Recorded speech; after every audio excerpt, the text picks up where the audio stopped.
I hope आप सभी लोग मस्त होंगे, स्वस्थ होंगे और ठीक होंगे। आप सभी को मेरे चैनल पर स्वागत है। जैसे कि आप सभी जानते हैं कि कल जेक बोर्ड क्लास 8 के लिए एग्ज़ाम है।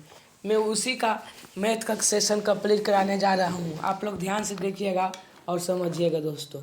यह एग्ज़ाम में आने का पूरा चांस है, देखना मत भूलिएगा। पहला क्लास 8 के लिए दोस्तों, class 8 mathematics objective MCQ first chapter है परिमेय संख्या।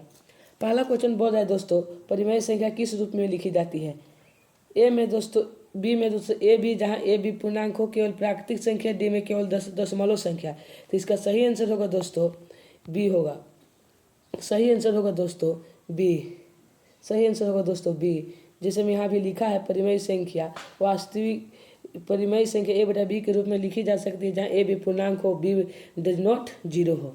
अगला क्वेश्चन देखिए दोस्तों, दूसरा, परिमेय संख्या का योग किस समुच्चय में आता है?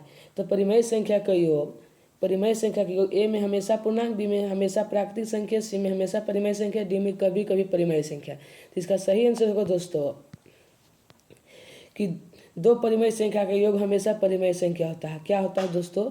हमेशा परिमेय संख्या होता है। अगला क्वेश्चन देखिए दोस्तों, परिमेय संख्या का योगात्मक पहचान तत्व कौन सा है? योगात्मक पहचान तत्व कौन सा है? योगात्मक मतलब क्या होता है दोस्तों? योगात्मक पहचान तत्व है दोस्तों जीरो। चलिए दोस्तों, अगला क्वेश्चन चौथा बोल रहे हैं दोस्तों, जीरो का व्युत्क्रम क्या है? तो जीरो का व्युत्क्रम इसका सही आंसर हो दोस्तों, जीरो का व्युत्क्रम अस्तित्व में नहीं है। जीरो का व्युत्क्रम देखिए 0/1 है दोस्तों, 0/1। तो इसका व्युत्क्रम कहेंगे तो 1/0, तो इसका कोई अस्तित्व नहीं है। चलिए दोस्तों, अगला क्वेश्चन देखते हैं, वर्गमूल से है। फर्स्ट क्वेश्चन बोल रहा है दोस्तों 12 का वर्गमूल। आप लोग जानते हैं दोस्तों 12 का वर्गमूल 144। अगला क्वेश्चन दोस्तों बोल रहा है 169 का वर्गमूल क्या है? तो 169 का वर्गमूल है दोस्तों 13। इसका सही आंसर होगा दोस्तों सी। चलिए दोस्तों, अगला क्वेश्चन, तीसरा क्वेश्चन बोला दोस्तों, निम्न में से कौन पूर्ण वर्ग संख्या जो पूर्ण वर्ग संख्या है? तो पूर्ण वर्ग संख्या दोस्तों 36 पूर्ण वर्ग संख्या। चलिए दोस्तों, अगला क्वेश्चन देखते हैं, बोल रहा है √49 का मान क्या होता है? √49 का मान होगा दोस्तों 7। सही आंसर होगा सी। चलिए दोस्तों, अगला क्वेश्चन देखते हैं, घनमूल से बोल रहा है क्वेश्चन दोस्तों कि घन और घनमूल है। 3 का घन कितना है? तो 3 का घन पूछा, 3 बार गुना करेंगे तो 27 होगा। इसका सही आंसर है दोस्तों सी। चलिए दोस्तों, अगला क्वेश्चन, 64 का घनमूल। तो 64 का घनमूल 4 गुने 4 गुने 4 गुने 4 करेंगे तो 64 आ जाएगा, इसलिए इसका घनमूल 4 होगा। चलिए दोस्तों, अगला क्वेश्चन क्या बोल रहा है से, निम्न में से कौन से पूर्ण घन नहीं है? पूर्ण घन नहीं है तो 8 है दोस्तों, 2 गुना 2 गुना 2 3 बार 27, 3 गुना 3 गुना 3 गुना 3 बार 64, 4 गुना 4 गुना 4 बार, लेकिन 20 नहीं है, इसलिए डी होगा।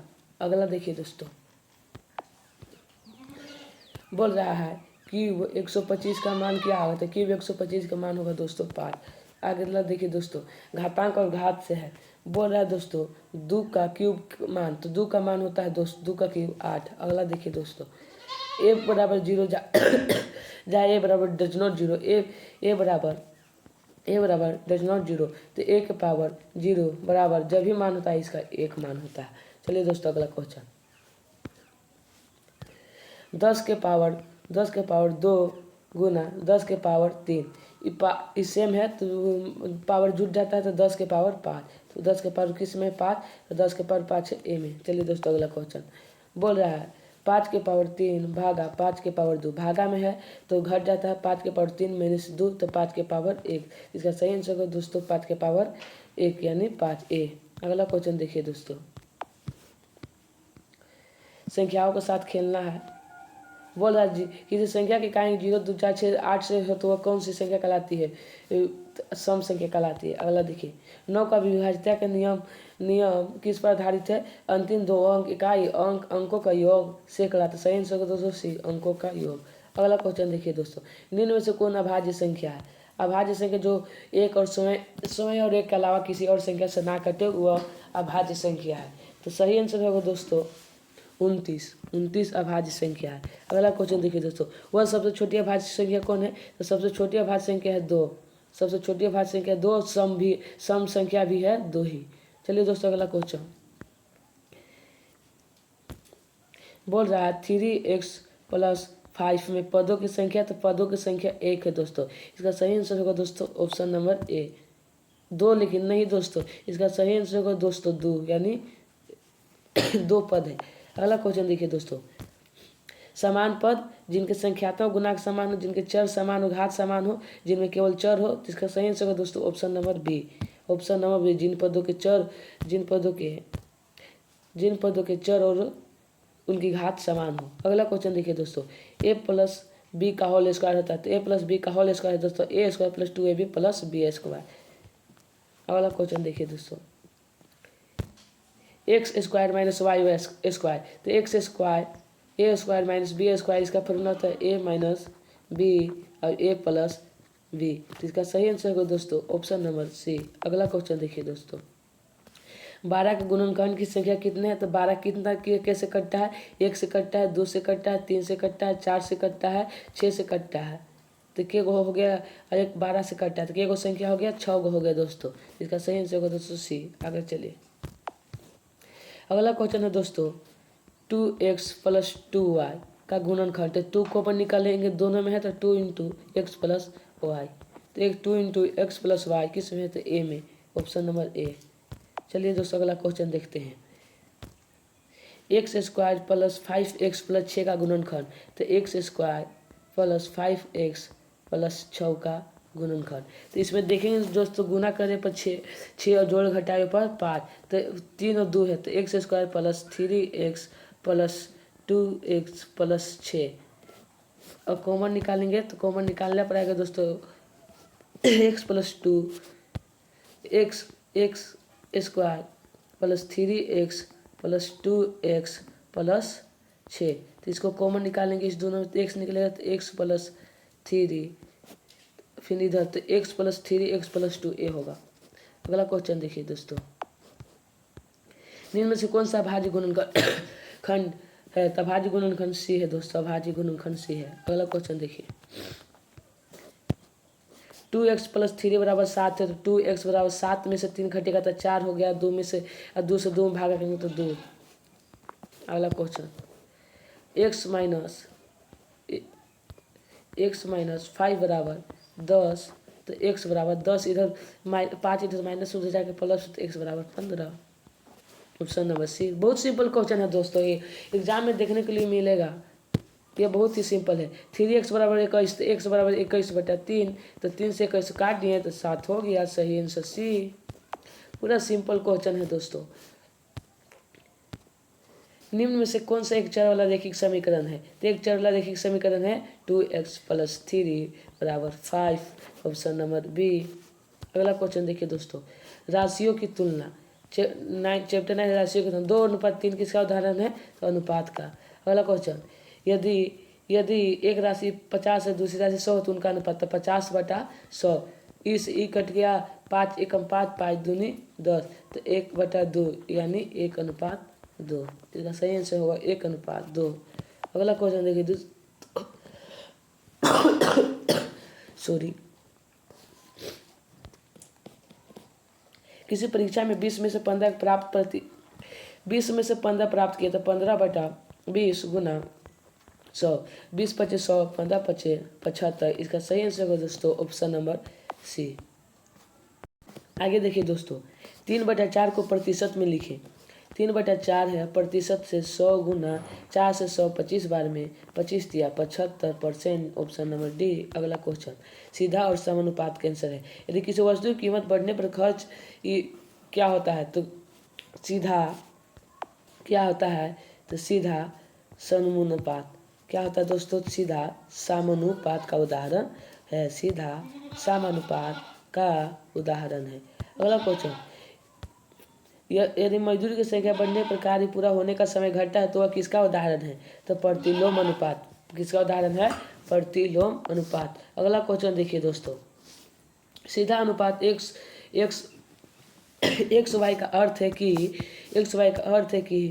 x/y एक्स बटा वाई स्थिर है, एक्स बटा वाई स्थिर है। चलिए दोस्तों अगला क्वेश्चन देखते हैं। प्रतिलम्ब एक्स बटा वाई एक्स बराबर एक बटा वाई का अर्थ है, क्या अर्थ है दोस्तों? इसका सही आंसर होगा एक्स वाई स्थिर रहता है, एक्स वाई स्थिर रहता है, एक्स वाई स्थिर रहता है, एक्स वाई स्थिर रहता है। अगला क्वेश्चन देखिए दोस्तों, चतुर्भुजों को समझा। चतुर्भुज की भुजाओं की संख्या कितनी है? तो चतुर्भुज की भुजाओं की संख्या 4 है। ऐसा चतुर्भुज होता है 1 2 3 4। तो ऑप्शन नंबर 4। वर्ग की सभी भुजाएं कैसी होती है? सभी भुजाएं बराबर होती है। सभी भुजाएं कैसे होती है? तो वर्ग की सभी भुजाएं बराबर होती है।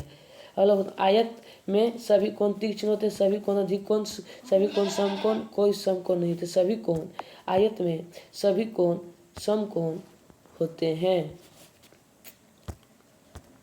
अगला क्वेश्चन देखिए दोस्तों, समांतर चतुर्भुज में कौन सी विशेषता होती है? सामने वाली भुजाएं समान और समांतर, सामने वाली भुजाएं समान और समांतर।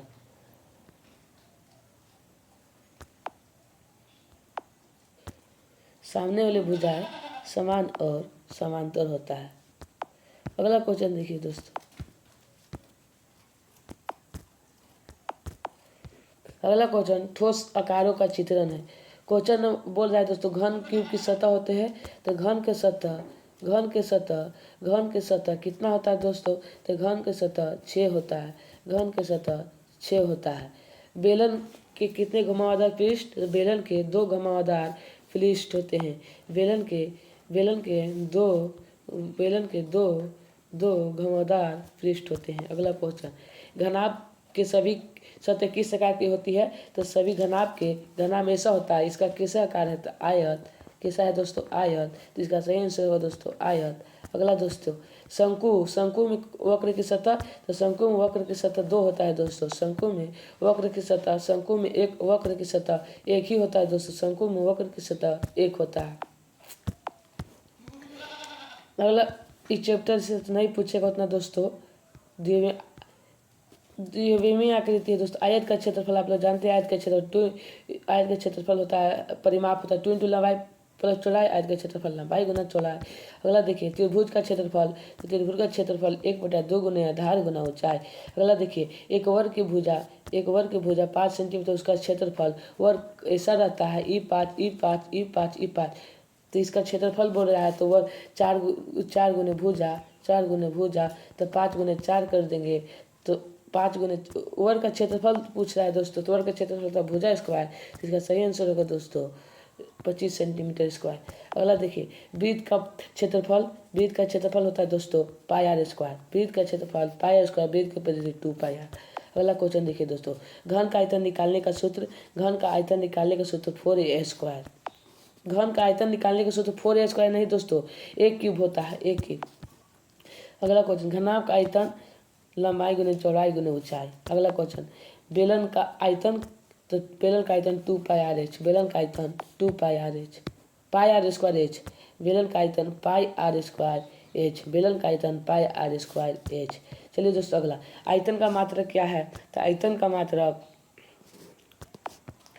का मात्रक सेंटीमीटर मीटर भी है, घन का जैसे सेंटीमीटर मीटर भी है। अगला क्वेश्चन दोस्तों, आंकड़ों का प्रबंधन से है, बोल रहा है किसी आंकड़ा का योग के परीक्षणों की संख्या से भाग देने पर प्राप्त होता है, उसे क्या कहते हैं? उसे माध्य कहते हैं, उसे मीन कहते हैं दोस्तों, उसे हम माध्य कहते हैं। किसी आंकड़ा के समूह में जो मान सबसे अधिक बार आता है उसे क्या कहते हैं? उसे बहुलक कहते हैं दोस्तों, उसे बहुलक कहते हैं। आंकड़ा के समूह का पारस है अधिकतम अंक माइनस न्यूनतम अंक। अगला क्वेश्चन दोस्तों, किसी आरेख में कड़ी आयतों का वर्ष के रूप में दिखाया जाता है, उसे कहते हैं दोस्तों पिक्टोग्राफ नहीं दोस्तों, बार ग्राफ में। कौन सा ग्राफ? Bar graph. तो कौन सा मैथ का कंप्लीट कराया हूँ दोस्तों, आप लोग एक बार देख लीजिए। कवर के लिए चैप्टर कौन था? परिमेय संख्या, वर्गमूल, घनमूल, घातांक, संख्याओं के साथ खेलना, बीजीय व्यंजक और सरसमीका, गुणनखंड, एक चर वाले रैखिक समीकरण। अगला चैप्टर देखिए 9 है राशियों की तुलना, सीधा समूह, प्रतिलोम, चतुर्भुजों को समझना, ठोस आंकड़ों का चित्रण, प्रयोगिक ज्यामिति नहीं बताया हूँ खाली। एगो द्विविमीय आकृति 2D का क्षेत्रफल, त्रिविमीय आकृति का क्षेत्रफल एवं आयतन, 16 में आंकड़ों का प्रबंधन। मैं इसका पूरा सेशन कंप्लीट करा दिया हूँ दोस्तों। कल एग्जाम में देखने को जरूर मिलेगा। यह वीडियो जरूर देख लीजिएगा दोस्तों। आप लोग को वीडियो अच्छा लगा हो तो लाइक सब्सक्राइब शेयर जरूर कीजिएगा दोस्तों। तब तक मेरे प्यारे साथियों, जय हिंद। फिर मिलते हैं अगले वीडियो में एग्जाम के बाद।